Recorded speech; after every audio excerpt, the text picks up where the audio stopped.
If you live according to nature, you will never be poor. If you live according to opinion, you will never be rich. Nature's wants are slight. The demands of opinion are boundless. To reduce your worry, you must assume that what you fear may happen is certainly going to happen. No man can live a happy life, or even a supportable life, without the study of wisdom. You know also that a happy life is reached when our wisdom is brought to completion. But that life is at least endurable, even when our wisdom is only begun. When a soul rises superior to other souls, when it is under control, when it passes through every experience as if it were of small account, when it smiles at our fears and at our prayers, it is stirred by a force from heaven. It is one thing to understand the merits and the value of facts, another thing to know the precise moment for action, and still another to curb impulses and to proceed instead of rushing toward what is to be done. Every individual can make himself happy. External goods are of trivial importance, and without much influence in either direction.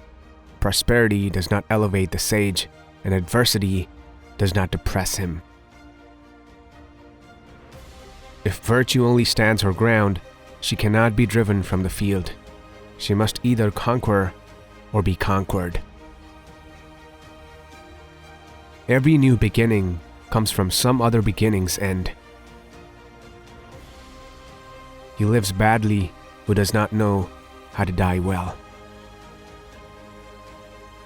We think that death comes after, whereas in fact, it comes both before and after. A man is wealthy if he has attuned himself to his restricted means and has made himself rich on little. That from which you are running is within you. It is hard to believe how easily the charm of eloquence wins even great men away from the truth. Do you ask what is proper limit to wealth? It is first to have what is necessary, and second, to have what is enough. Indeed, as long as you are ignorant of what you should avoid or seek, or of what is necessary or superfluous, or of what is right or wrong, you will not be traveling, but merely wandering. He who suffers before it is necessary suffers more than is necessary. Great things cannot be bought for small sums. What is the happy life? It is peace of mind and lasting tranquility. This will be yours if you possess greatness of soul. It will be yours if you possess the steadfastness that resolutely clings to a good judgment just reached. The happy life depends upon this and this alone, our attainment of perfect reason. Regard everything that pleases you as if it were a flourishing plant. Make the most of it while it is in leaf, for different plants at different seasons must fall and die. The reason is unwillingness, the excuse, inability. You squander time as if you drew from a full and abundant supply, though all the while that day which you bestow on some person or thing is perhaps your last. You have all the fears of mortals and all the desires of immortals. There is thunder even on the loftiest peaks. Divine seeds are scattered throughout our mortal bodies. And as long as nothing satisfies you, you yourself cannot satisfy others. While he puzzles over increasing his wealth, he forgets how to use it. He collects his accounts, he wears out the pavement in the forum, he turns over his ledger. In short, he ceases to be master and becomes a steward. The wise man will not upset the customs of the people, nor will he invite the attention of the populace by any novel ways of living. The performer must always be stronger than his task. Loads that are too heavy for the bearer are bound to overwhelm him. Let us withdraw ourselves in every way, for it is as harmful to be scorned as to be admired. To be everywhere is to be nowhere. People who spend their whole life traveling abroad end up having plenty of places where they can find hospitality, but no real friendships. There is no reason for you to think that any man has lived long because he has gray hairs or wrinkles. He has not lived long. He has existed long. A pleasure that is ephemeral brings no true satisfaction to any man. How miserable must be the lives of those folks who labor so hard for something that once gained they must work even harder to keep. One who seeks friendship for favorable occasions strips it of all its nobility. We shall be rich with all the more comfort if we once learn how far poverty is from being a burden.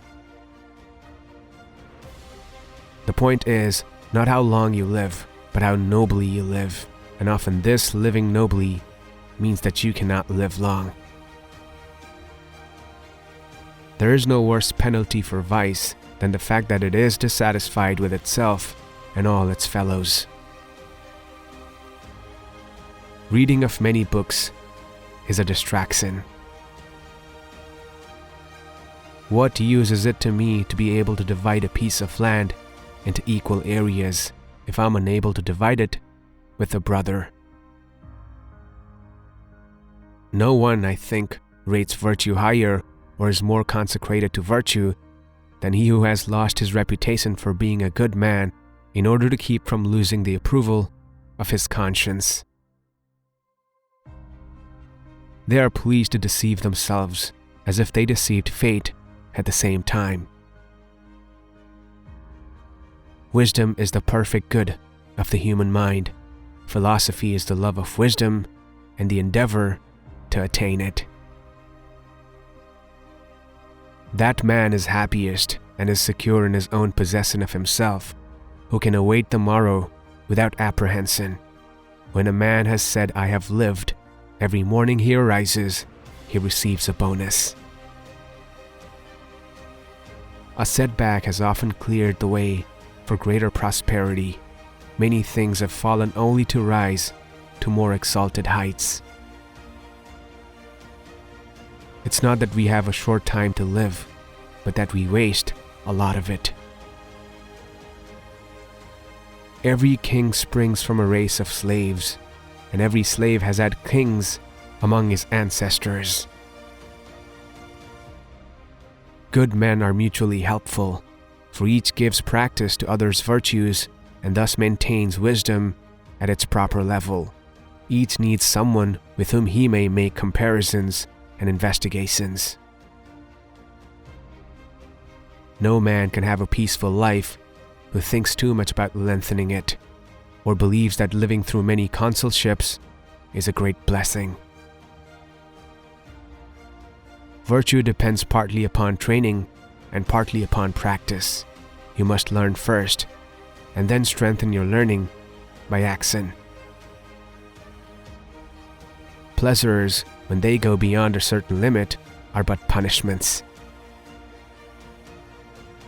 Virtue is divided into two parts, into contemplation of truth and conduct.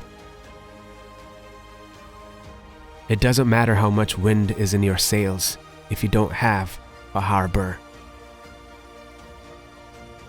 Nothing is so bitter that a calm mind cannot find comfort in it. No man is born rich. Every man, when he first sees light, is commanded to be content with milk and rags.